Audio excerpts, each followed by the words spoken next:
Hello and welcome back to my channel. It's been a while, but in today's video, the Insta360 X5, I'm going to be sharing with you some creative shots that I've done and talking you through how I did them.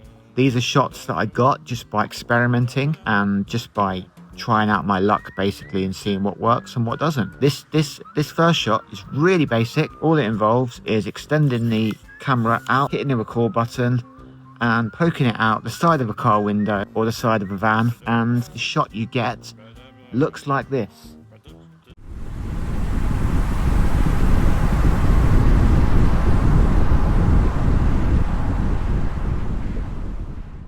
What we want to do is we want to add a keyframe. So here we're going to add a keyframe and drag the footage to where we want it to go. So we are going to add a keyframe here. Try this. And then we're going to scrub along. We're going to move it over here like this. We're going to zoom out slightly like that, and we're going to add another keyframe. So here we go, add the next keyframe. We actually want it to go all the way around, so we're going to add another keyframe and then drag it all the way like that, not getting me in of course. And then go to here, add another keyframe, drag your footage all the way around to the front like so, and we go back round to the start again. And when we go back to the start and play that, it looks something like this.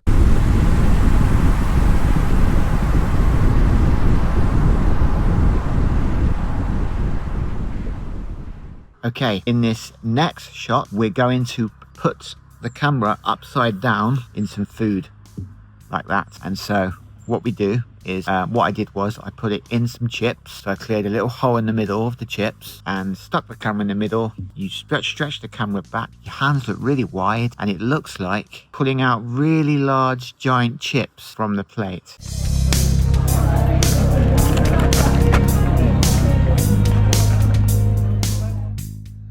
So what I did in the iPhone app was I got the positioning correct that I wanted to.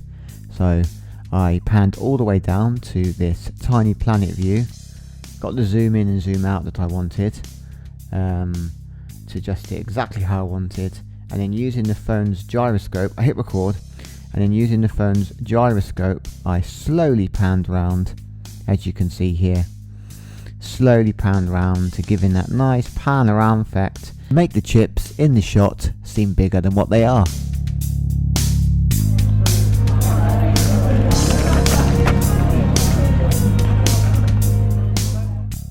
This next shot is on the water side, and it looks like it's extending down to go in the water, but you're not actually, you're stationary up the top. So what I did was I got the stick, extended it like this all the way fully, hold it from the top, and then slowly hoist it down to the bottom. And you can play around with the framing in the iPhone software or the Mac software. The footage you get from that one looks like this.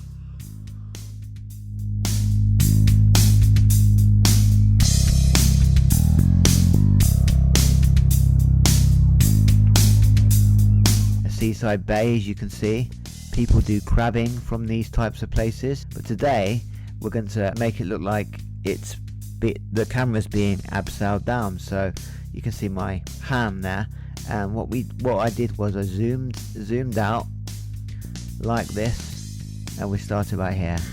Here we go. What you get is this really nice footage of it slowly fading away from me. I panned it around like this. If we watch it back now, you'll get an idea of the type of footage that how I did it earlier. So like this, going down, and there we go. It looks like it's being upside down.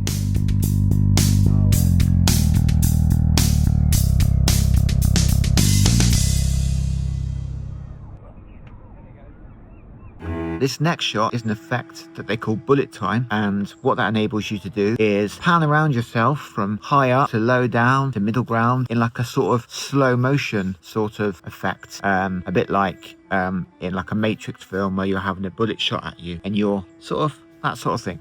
And so all you need to do for this one, extend it fully, and then you sort of get the stick and you sort of just big circle motions. And when you've done that, the type of footage you get from that looks like this, and it looks pretty cool.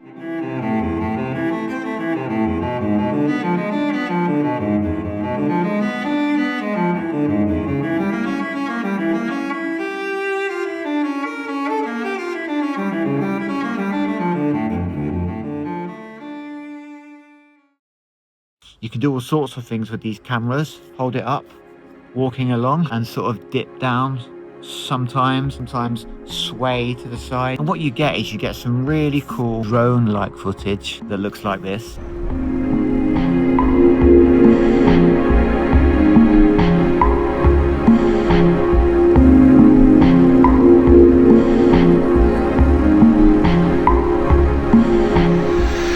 Okay, what we do in this one is this one sort of takes care of itself. So I used a mode called AI frame, which allows you to have your own cameraman and let the app take care of the panning for you. Creates you a really nice, really good looking polished video. And these sorts of AI frame shots are good for if you just want to make a video on the fly and upload it somewhere quickly without too much hassle. The other footage that I filmed as well is a fishnet. That footage looks a bit like this.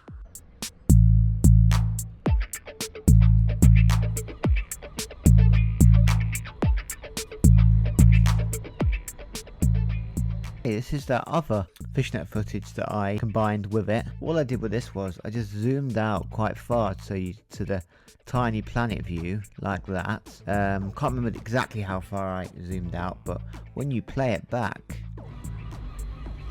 it looks like that. Oh yeah, I think I zoomed out even further as well. Yeah, I zoomed out all the way, I think. That is proper cool. That's so trippy.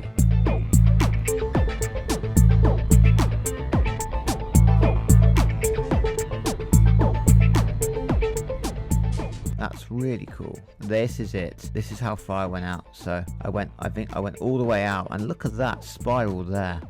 Go all the way in. Look how cool that looks. Look how trippy that looks like. Yeah.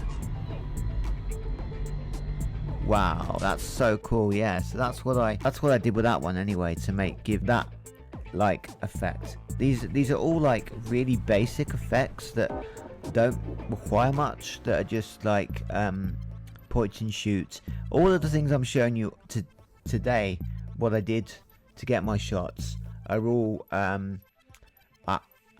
haven't bought any additional accessories yet for the 360 camera. I do plan to at some point, but this is all with just the adventure kit bundle. This is all the stuff that I just got with it.